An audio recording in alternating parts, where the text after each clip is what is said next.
예, 앞서 날씨도 더운데 걱정거리만 여러분께 많이 전해드린 것 같습니다. 그럼 언제쯤 이 사정이 좀 나아질지 예측이 쉽지는 않습니다만 구체적인 근거를 바탕으로 따져보겠습니다.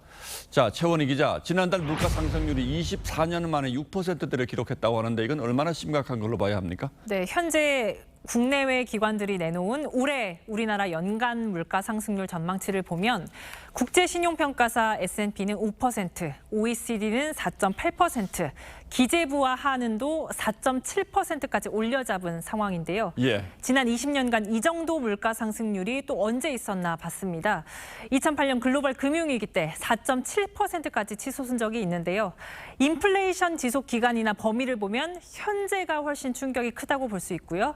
또 미국은 41년 만에 최대폭을 기록하고 유로존은 사상 최고치를 다시 쓸 만큼 전 세계적으로 인플레이션을 겪고 있다는 점도 다릅니다. 자, 그렇다고 물가가 끝없이 오를 수는 없는 건데 이게 언제까지 지속될까요?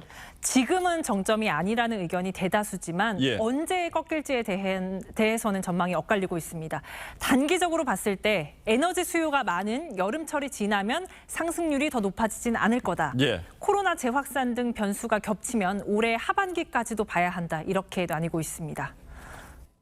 시간이 가면 갈수록 물가에 대한 정점 통과 가능성은 분명 크다라고 볼 수 있고요. 미국 기준으로는 연말 기준으로 상승률은 4% 중후반 정도 안정이 될 테니까.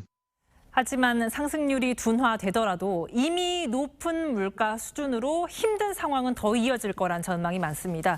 무디스 수석 이코노미스트는 2024년이 되면 누그러질 것이라고 예상을 했는데 그 이상 더 고착화될 수 있다는 우려가 나옵니다. 우크라이나 전쟁이 끝나더라도 세상이 옛날처럼 돌아가긴 좀 힘들 것 같아요. 상당히 어느 정도의 높은 물가는 우리가 감내하고 살아야 될 세상이 되지 않을까.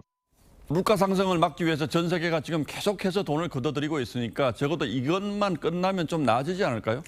불안 요인 중에 우크라이나 전쟁 그리고 공급망 문제 등은 외부에 있다 보니까 정부가 할 수 있는 방법은 제한적입니다. 당국으로선 금리 인상에 기댈 수밖에 없는데 경기 침체 우려를 고려하지 않을 수 없습니다. 현재경제연구원은 한은이 급격한 금리 인상에 나설 경우 가계부채 문제가 경착륙하면서 실물 경제 침체를 유발할 수 있다고 했습니다. 소비 회복세가 최근에 물가가 너무 높기 때문에 오히려 보복 소비 심리를 완전히 압도하는 그런 느낌이에요. 완만하게 금리를 인상하면서 가계부채하고 경기를 모두 고려하는 그런 통화 정책이 필요할 중동 전쟁 여파로 인플레이션과 경기 침체가 동시에 발생했던 1970년대 오일 쇼크와 비교를 하기도 하는데 당시 미국의 기준금리가 20%를 넘는 상황까지 벌어졌는데 인플레이션은 잡았습니다. 하지만 실업 등 긴 경기 침체를 겪었습니다. 적어도 올 하반기까지는 좀 마음의 준비를 하는 게 좋겠고요. 우리만 그런 게 아니라 전 세계가 이른바 유동성 파티 후유증을 심하게 앓고 있는데 소비자들도 이럴 때는 안전띠 단단하게 메고 좀 지혜롭게 극복할 마음의 자세 이런 게 필요하겠군요. 네. 예, 최원희 기자 잘 들었습니다.